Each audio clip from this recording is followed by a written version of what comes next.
C'est moi qui choisis la bouteille. Celle-là... ouais, non. Celle-là... Non. Mais celle-là... Celle-là, elle est pas mal. Ouais. J'espère que tu choisis mieux les vins que les mecs en tout cas. T'es lourd, on dirait vraiment papa, quoi.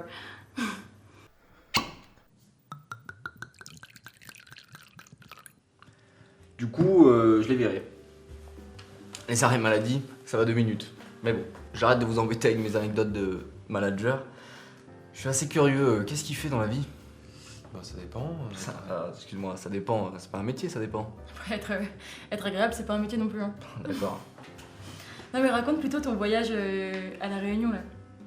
Ah bah ça ouais, j'y suis resté 6 mois. Alors, j'ai été barman. Et puis après, bon bah, les rencontres étaient assez dingues. Et puis la nature là-bas, je veux dire, c'est juste le rêve quoi. Du coup, t'es barman. À La Réunion. Après voilà, j'ai fait plusieurs trucs, plusieurs vies. J'étais garde forestier. Attends, dans les- excuse-moi, pardon, je suis pas sûr de comprendre. Qu'est-ce que t'as fait comme étude? Ah, ça, les études, c'était pas trop mon truc on va dire. Ouais, j'ai l'impression qu'il n'y a pas grand-chose qui est ton truc. Après, t'as pas non plus brillé dans tes études, hein. Peut-être, mais moi j'ai trouvé ma voie. Trouvé ta voie? T'as repris le business de papa. Fallait bien que quelqu'un le fasse, non?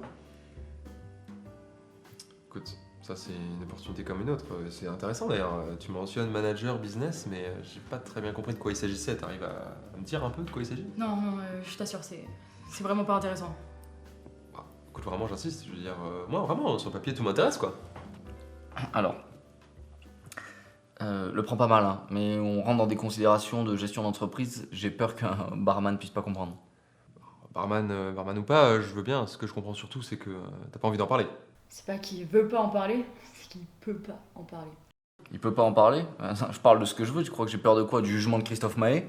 Je peux tout lui déballer. Non, c'est n'importe quoi. Juste là, depuis le début, tu lances des pics, tu fais une scène, alors que moi, je voulais juste te présenter mon copain. Mais j'appelle pas ça un copain, moi j'appelle ça un turbo clochard. Oh, ça suffit! Bon, écoutez, Turbo Clochard, il va aller pisser, hein, vous laissez tranquille. C'est bien au 2e étage? Au C'est au premier. premier.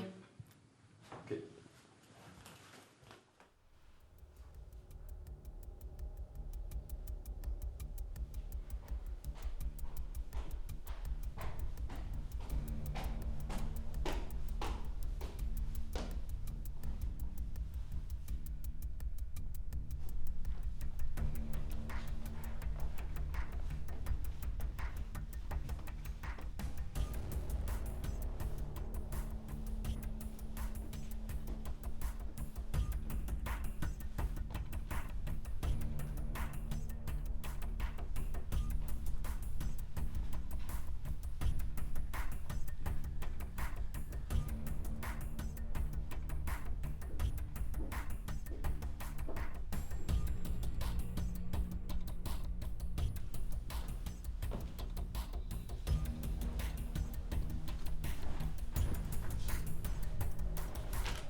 Tu t'es perdu?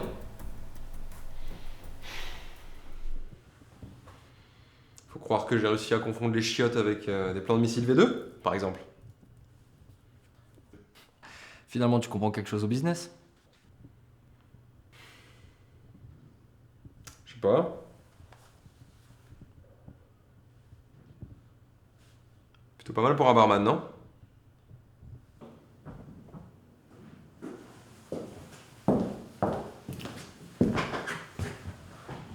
Qu'est-ce que vous faites ici?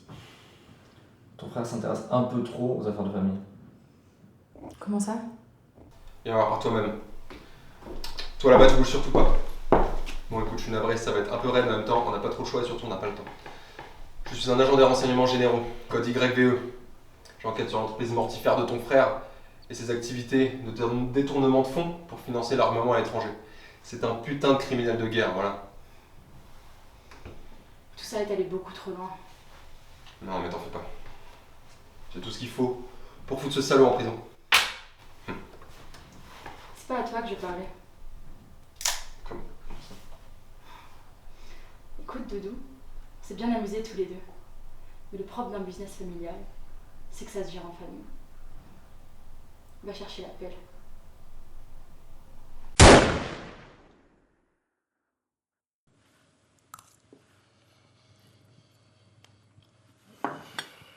Il s'appelait comment celui-là? Il s'appelait Sevilla. Yves Sevilla. C'est dommage, il était mignon. C'est vrai. C'était un grand cru.